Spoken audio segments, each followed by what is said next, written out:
You're listening to the Junto Podcast, a podcast about leadership, faith, community, and pretty much anything else that you want to talk about. Visit us at www.juntopodcast.com. That's JUNTO podcast.com. Thanks for stopping by and enjoy the show.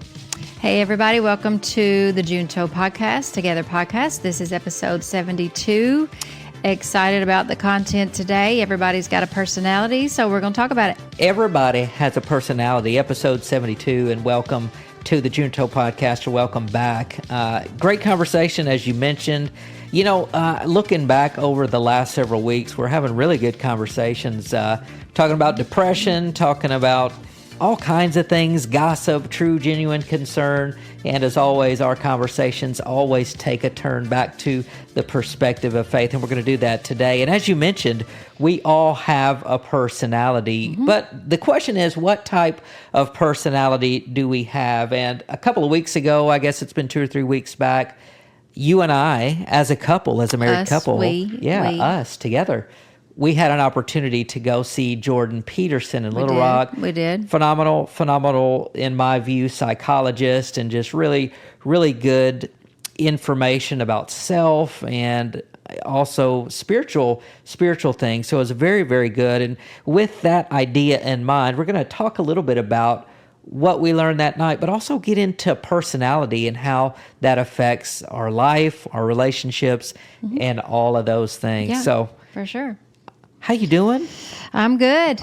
Doing good. Bright sunny day, even though it's windy outside, but it's good. It's cold. You know, I'm thinking spring is eventually going to get here. I'm like, I've been questioning Puxatawny Phil because it really doesn't feel like spring yet, but it's on its way. I have to believe that it's on its way.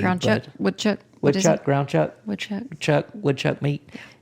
But anyways, tell me about the experience, just in your words, when we went to see Jordan Peterson. I know, a lot of his stuff, it's very, very intellectual, and a lot of times the conversations can go a little bit like, what's he talking about? Just because it is so deep. But takeaways on any content. Yeah, it does do that.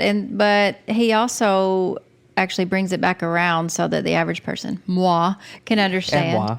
But he's a great mind and really authentic and real, and kind of just lays it out there. I think when he was doing, after his presentation, he did some Q&As. Yeah. And he actually got some very interesting questions. A couple of them, I think, had to do with sex and marriage. And he was just, he told the truth and said it like it is. And I like that. That's right. Very interesting. Ironically, to some, not to me, obviously I know this, but ironically, married men have more sex and are happier. So I'm just saying, there's something to be said about being married. And I'm sorry, I'm just saying. You liked that statistic. Yeah, I like that statistic. And I'm just saying, I'm just repeating what he said. I'm not, I will not confirm nor deny, however. I won't say I disagree or agree. Yeah, but I do agree. No, I'm kidding.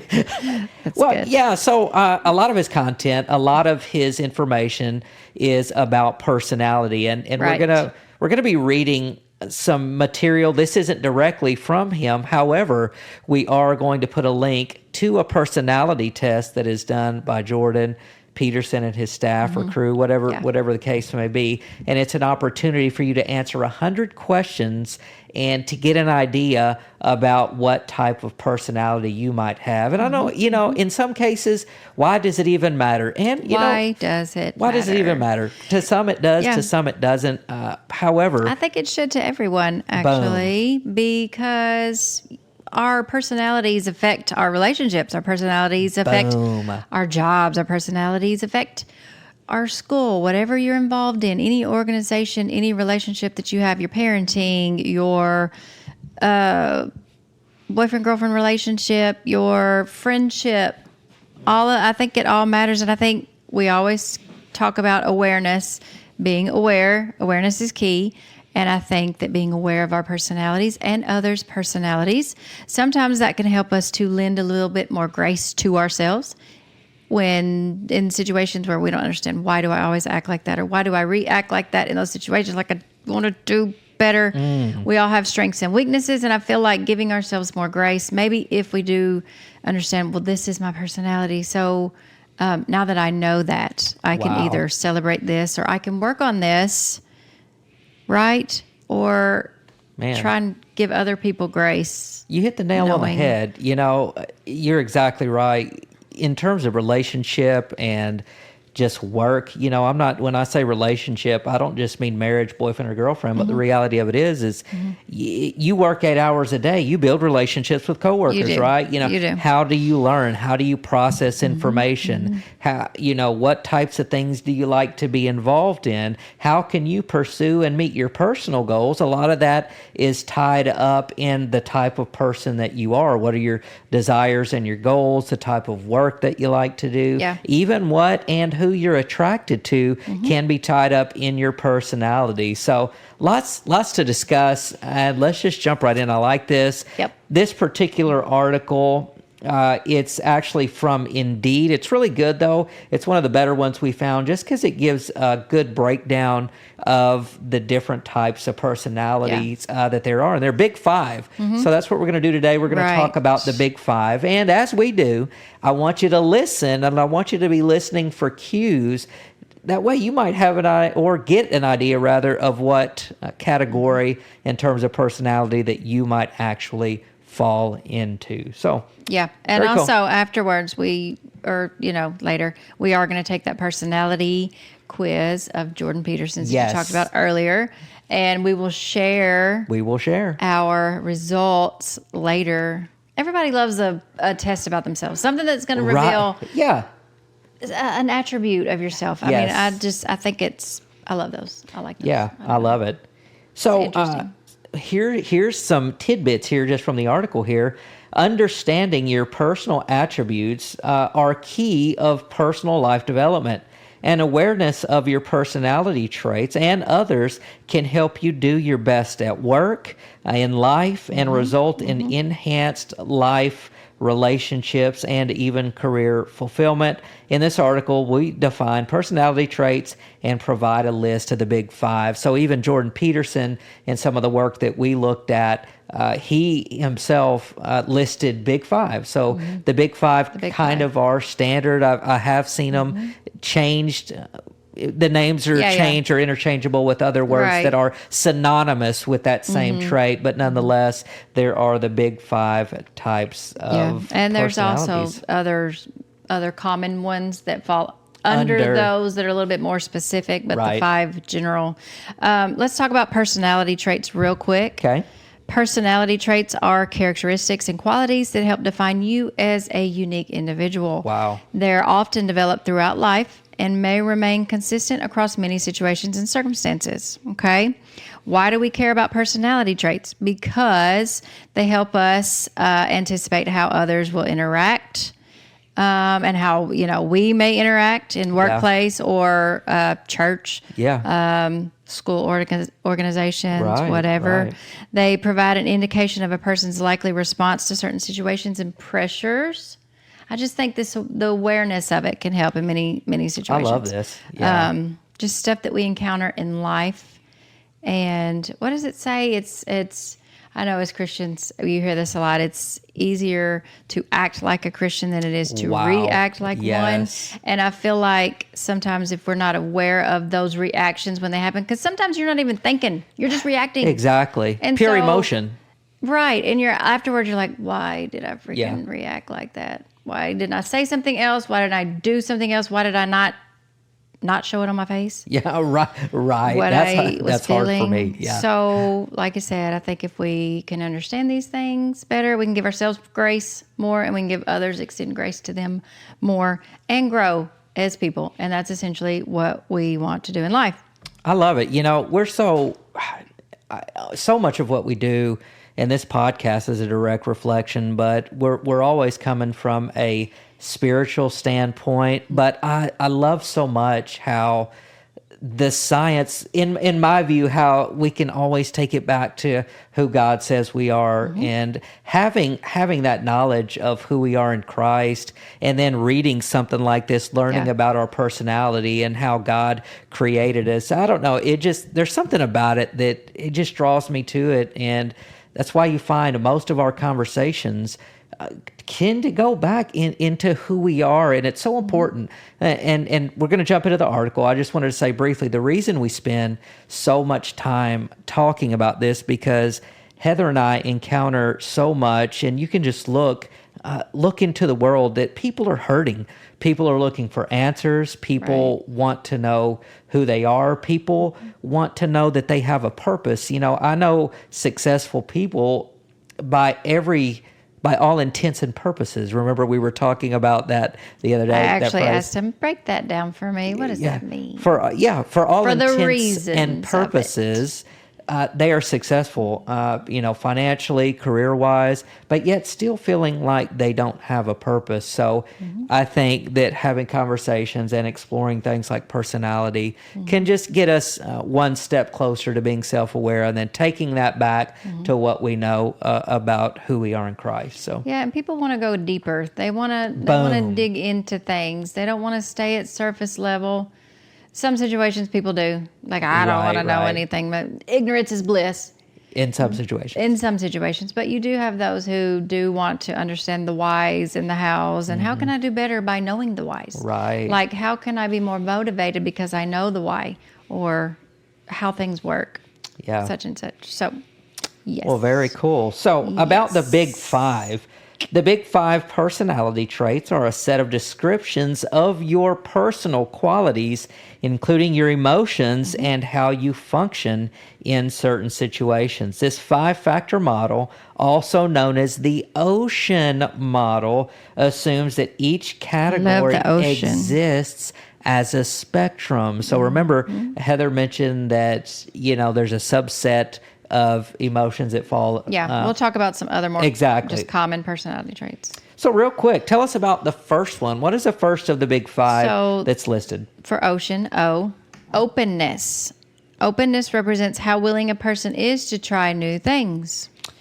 Yeah. It also goes on under the points down here. Openness describes how adventurous, curious, or open to new experiences you are. Highly open individuals tend to have a broad range of interests, and those who have a lower degree of openness may prefer consistency, routine, and familiarity. Very, very interesting right off the bat. That sounds like me, not openness. Opposite of openness. Opposite of openness. That's like me, for instance, with my technology.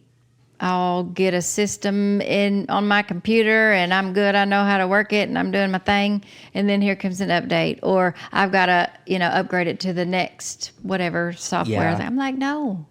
Right. I just got used to that. No, I don't want to change. Exactly. I like it to stay the same. Yeah, it's crazy. One thing about technology, though, it's going to change. It's always changing. Just reading that first line under this category, openness describes how adventurous, curious, or open to new experiences you are. I think I would have to agree with you. I'm just thinking about things like adventure, and our version of adventure is pretty low key. I'm thinking about like the people who what do they call them? Adrenaline junkies, like the ones that got to skydive and do all those things. Not to feel alive. Yeah. And I'm just thinking about that. So that's not me. And I'm not saying that's primarily what describes the open personality, but I'm just thinking, I don't feel like I'm very adventurous in that regard. No, I don't think so. I think we like safety. Well, and comfortableness. We like being comfortable in it. And I'll say this too. Maybe at some point in life we're all of these, or maybe not all of them, but maybe switch back and forth. As you age, you can change. I could see a younger person maybe being a little more open to new adventure, trying new things. Maybe you're older, you're more set in your ways. I don't know. That could potentially. I think like pre-kids, I was more adventurous. Yeah. Before I had children. And then something just clicked and changed after that first baby. And I'm like, You're like, nope, I ain't doing nothing. No more adventures. I can't even ride the rides anymore. Like, my physical makeup is different than it used to be. Yeah, you did used to. You were pretty adventurous. You would ride the coasters and I would do the stuff. Yeah, that's crazy. Not anymore. Interesting. Yeah. All right, number 2. Number 2, what is that? Conscientiousness. Conscientiousness. That's a break that down big for word. us. Refers to an individual's desire to be careful and diligent. Let me go a step further. Wow. Conscientiousness measures your efficiency and organization. Those who fall higher on this spectrum tend to be task-focused, and those who are less conscientious are often more easily distracted and may enjoy spontaneity and work better under pressure. Interesting. Conscientiousness. If I could say we were direct opposites in anything, it would probably be this. I feel like this is us. Yeah. For sure. Well, because you feel like I'm operate. conscientious and you're not. You feel like I operate on the fly or whatever, like. Yeah. And you do well. You do well with that. Well, we always say our personality are so, and this is not to say anything because you have become very good at being in front, but we've always said that in terms of our personality, I'm front of the house, you're back of the house. Yep. And that's just a restaurant term, or at least that's where I got it from. Right. I'm front of the house, you're back of the house. But that's how I prefer it. But you are front of the house, though. Like you have become a lot more front of the house. But I prefer doing all the stuff before getting it all ready, and then, hey, here you go, go present it. So you'll do it if you have to, but you prefer to be. Right. Yeah. Exactly. No, I totally understand that for sure. Yeah. So very interesting there. Conscientiousness, once again, measures your efficiency and organization. Those who fall higher on this spectrum tend to be task focused. So I could definitely see that. You are task focused. At the same time, though, you got a lot of squirrels going on. I got some squirrels. You chase a lot of squirrels. If I'm being honest, I feel like I'm the more. Here we go. Well, okay. Think about it this way. I'll use this analogy. If I know I got to go to the store and get like one thing, two things, whatever, I can go in, totally ignore everything else except what I'm getting. Yeah, I can't ignore. Laser beam. Whereas you. So I'd be like, I need that for next week. I might as well go ahead and get it because I'm here already. And that's when you say squirrels. It's preparation for the future. It's further. But is that being task oriented though? It's further tasking. See, I don't know. There's room for debate there. I don't know, y'all. I feel like with all of these, everybody's going to fall on the spectrum of some in some way. Yeah, whether you're higher or lower on that particular personality trait, I agree with still yeah. So I'm interested to see where our numbers are. Yeah, because we're going to take the Jordan Peterson quiz, and we're gonna see exactly where we fall. But I'm interested as well. So. Okay. Number 3. Extroversion. Talk to us about that. Measures how energetic, outgoing, and confident a person is. Goes on to say, this category refers to how outgoing and energetic you are. People who are very extroverted are assertive and sociable, while those who are more introverted may prefer solitary activities. Oh, gotcha. Yeah. And alone time, and need fewer social interactions to feel content. There's another one where we are ends of the spectrum. Right? No? Yes. What would you say? You would say You're definitely extroverted and I'm introverted. But to a degree, like it's okay. I feel like we've we've both learned. We birthed and I feel like we've come in a little maybe from the ends. Yeah. Being together, our personalities mix have made us come true. Into the spectrum from those two I was going to ends. say because I'm reading like introverted people may prefer solitary activities and alone time and need fewer social interactions. I can relate to that too, though, and here's why.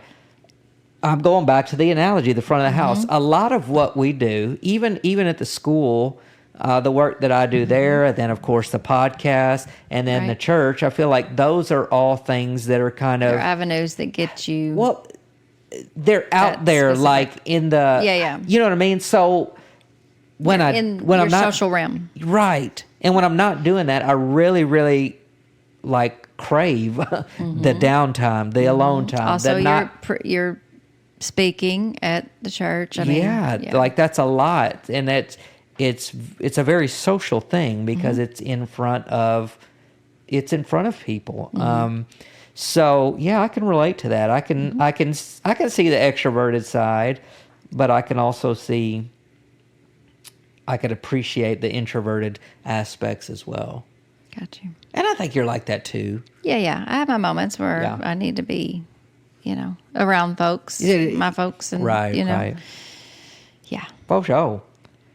Okay. Any other thoughts on that one? Nope. We're getting through these quick. That's good. Openness, conscientiousness, extroversion. The fourth one is, and I hear Jordan Peterson talk about this one a lot. He always uses this term. But the fourth one is agreeableness. Refers to how an individual interacts with others. Now, let's break that down even more. Agreeableness is your friendliness, the ability to show compassion and willingness to help others. Those who fall higher on this personality spectrum tend to be cooperative and polite, and those with less agreeableness are more likely to value rational and critical thinking. And I think from what I remember, I think I've heard him say that women actually are more agreeable than men. I believe so. Okay. Yeah. If I'm not mistaken. But yeah, what are your thoughts on that agreeableness? Yes, I'm just reading that last sentence one more time. Those who fall higher on this spectrum tend to be cooperative and polite. Those with less agreeableness are more likely to value rational and critical thinking. Right. So it's not a negative versus positive situation here. Yeah. None of these are. Exactly. None of these are.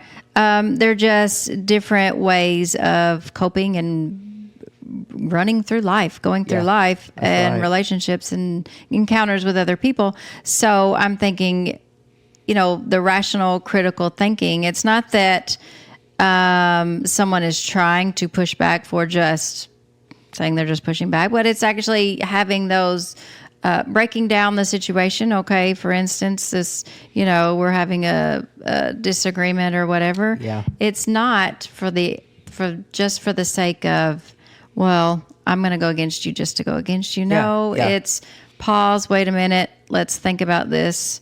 Let's break this down. And instead of just someone saying, you know what, that's fine. Let's just go with that because you've obviously thought about it and let's just do that.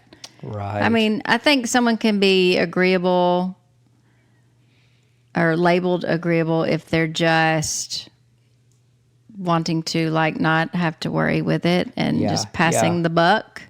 I think that's different than just being naturally friendly and showing compassion and being willing to help others, maybe. I don't know. It is wild. And I like what you said at the beginning. None of these are better, less than proposition, They're just differences. They're differences in personality. They're differences in how we process information, how we relay that to others, how that comes across. And I'm just thinking about, though, you were rereading that last, and it's now I'm rereading it. Yeah. Those with less agreeableness are more likely to value rational and critical thinking. I think it just means that they're wanting to dig deeper before just going along with something. Yeah, There's I like that. nothing wrong with that. Like taking a pause and really processing and evaluating, and that's a hard thing to do in some cases. It is. So yeah. As I'm going through this and reading this, I'm just thinking about how we need all of these personalities. Exactly. I was going to say, it takes all of them. It does. It really does. We literally just came from a meeting at the church. Yeah, I was just going to say. Our minds are meshing. But there's a lot of us on team there, and what a great meeting it was. But just to come together and to see the differences in personality, but to know that together, that's where the synergy happens. Makes it work. Right, that's what makes it work. And everybody brings something different to the table. So even though these personality characteristics are different, we need all of these in some way, fashion, form, or another. And things aren't going to work if If we were all the same. And if we're always just agreeing just to agree. That sucks. Nothing will get done. Nothing gets done. Nothing, it's not for anyone's betterment or benefit. Okay, now Here we've said all that. Yes. There is a difference in just wanting to think about something for a minute, just not going along with it. And then there's some that are like, you just want them to be disagreeable, be disagreeable. Right, exactly. Now, this may be a situation where there's no need for it. They just being Dennis the Menace at that point. They're being ornery. Right. You know what I mean? It's just like being bitter, just being mad, all upset. Just to be different, to go against. Like, come on now. Yeah. Come on. Give me the program. And I know if you're listening to this right now, somebody came to mind as soon as Heather said that. you like, yep, that's them. That's how they are. But it's crazy. Yeah. I hope that you're kind of listening to this and just reading through all of these. It's just so crazy how God created each of us. And here's the thing too, going back to something you said, being that yes person, always agreeing. Right. We always try to be transparent. I've struggled with that. I was going to say, that was me for so long. Yeah, me too. For so long. And if that's you, I just want to encourage you because I think sometimes we think that our voice doesn't matter. Right. That what we have to say or our opinion, it's not as valid or it's not as good. And that was me for a long time. And many times I was scared to kind of speak up and express my own opinion about things. But man, I can't believe that about you. Yeah, I know, right? But no, there's so much freedom though in just being confident in who you are and not saying you're always going to be right about things, but certainly just being able to at least express yourself. And at the end of the day, people are going to know where you stand. So that's my take. Yeah. That's good. And not being scared to fail, even if there you go. Your take on something or your idea doesn't turn out to be the thing that you thought it was. Okay, whatever. It's okay. All of us. It's fine. Yeah. That's how we learn. If you don't put things out there, then you never know. You will never know. That's true. So. Very true. Right. But we could all be more agreeable at times, certain situations. It's weird because a lot of the debates that you've seen, going back to Jordan Peterson, a lot of the debates that he's done, he's had to really defend because for whatever reason, I think early on as he was getting notoriety, a lot of people would debate him because this whole unequal when it comes to women and men, and he just really breaks it down though, and like studies have been shown about agreeableness and disagreeableness, and it's just crazy how everything is tied to each other. So I don't know where specifically I was going with that, but no, it's true. Just knowing personalities and knowing how knowing our makeup, knowing our DNA and the way we were made. It's a trip, man. I think we could all really be better as a whole. Yeah. If we were more aware of some of these things. That's right. I mean, honestly, take the time, pay attention. Pay attention. I agree. What's that last one? Number 5 already. Neuroticism. Neuroticism. Okay. Represents how much someone is inclined to experience negative emotions. This category is sometimes named by its opposite trait, emotional stability, so that's opposite, accounts for your emotional sensitivity and the extent to which you're inclined to worry or be temperamental. Neurotic people are prone to experiencing negative emotions, and thus who are lower on the neuroticism spectrum may be less emotionally reactive and have greater self-confidence. Goodness gracious. So opposite of that. Neuroticism. Yes. And yet that was Sayla that crept in a minute ago. It right before I started reading. I don't know what she was wanting, but we're like, that was one of those squirrels. Yeah, that was one of those squirrels. Exactly. So this is, I'm going to read this again because that was There's lot a lot there. here. There's a lot. Let's break this down. Simplify. Neuroticism. Now, is that tied to narcissism? Before I get in, I think I was getting those two kind of. No, neuro, this is more of your thinking, emotional stability. Okay. Gotcha. So neuroticism, this category, I'm just reading this. Accounts again. for your emotional sensitivity. Emotional sensitivity. The extent to which you're inclined to worry. Okay. Or be temperamental. Okay, neurotic people are prone to experiencing negative emotions, and those who are lower on the neuroticism spectrum, meaning that's not their personality much, are more self-confident. So opposite of self-confidence is this neuroticism. If you're prone to always, first thing that pops in your head is negative. Negative. Ooh. This is this. This I know everybody is thinking about somebody right now. Hallelujah. So, I think we all do that to an extent. Yes. Different circumstances, different things that come in our lives. You may think more negatively about, let's say you're an athlete and you don't perform well. Maybe you think more negatively about yourself. Yeah. Even if you're like out freaking shine, I gotta quit saying that. Outshining everybody else. Yeah. But in your own self, you think negative because you didn't do your best. Like you can do better, so it's negative. Or like at your job, if you feel you messed up, you made a mistake. Yeah. Which everybody does, but then you're just negative, like, okay, they're going to fire me. Now they don't want to be on my team. They're not going to want to work with me. That type of stuff. I'm just trying to think of some examples of where this would. You're hitting the nail on the head, and come out. I like how you're taking it back to self too, because I don't know. I read a book one time and I forgot the title of the book, but the premise of it was learning how to speak positively about yourself. Speak positive so inner thoughts. easy. It's so easy for us to speak negatively about ourselves. I'm so dumb.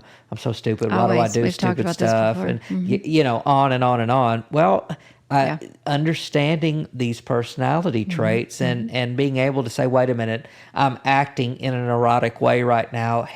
Let me shift. Let me have a shift in my thinking. And ultimately, that's what we want to do. We've said it over the last 2 or 3 episodes that ultimately we want to become a better version of ourselves. And I think if we can begin, it's even a biblical principle, right? That we want to be able to stop and not just react emotionally, but we can stop and that we can process and that we can, just change our way of thinking, that our thinking will be renewed. Well, I was going to take it a step further, like how you're saying, as Christians, as believers, talking about having greater self-confidence. It's not confidence in ourselves, but confidence in the one who created us to be creative, created us to have these emotions and to achieve success, having confidence that power is within us, and just knowing that. Yeah. Will give us a greater sense of self-confidence, if that makes sense. Very eye-opening. I hope you got something out of the big 5 personalities. Remember, we are going to take the Jordan Peterson evaluation. We'll either post it or maybe even talk about it in our next session. But remember that, it's not just that we want to learn about our personalities, but ultimately we want to be able to function highly at every level, whether it's in our jobs, our workplace, in our relationships with our spouses and our children. And as I mentioned, we want to be the best version of who we can be. Hope you got something out of that. We do have potentially some exciting news coming up for the month of May, potentially, but stay tuned and stay posted for that. Remember, you can always visit us at Junto Podcast, Junto Podcast.com. And of course, Junto means together. The Together Podcast. Yes. Yeah. So. And we'll post the links for this personality quiz. It's Understand Myself if you just go and Google it yourself. That's it. Yeah. Awesome. Any closing thoughts? Yeah, I'm excited. I'm ready to take the test. I'm actually going to do it in just a second. Awesome. Very good. Well, thank you for joining us, and we'll see you next time on the Junto Podcast. Be blessed. Thank you for listening to the Junto Podcast. We hope you enjoyed the show. You can find our link to YouTube and social media at juntopodcast.com. Remember to subscribe, like, and follow. Thanks again for listening, and we'll see you next time.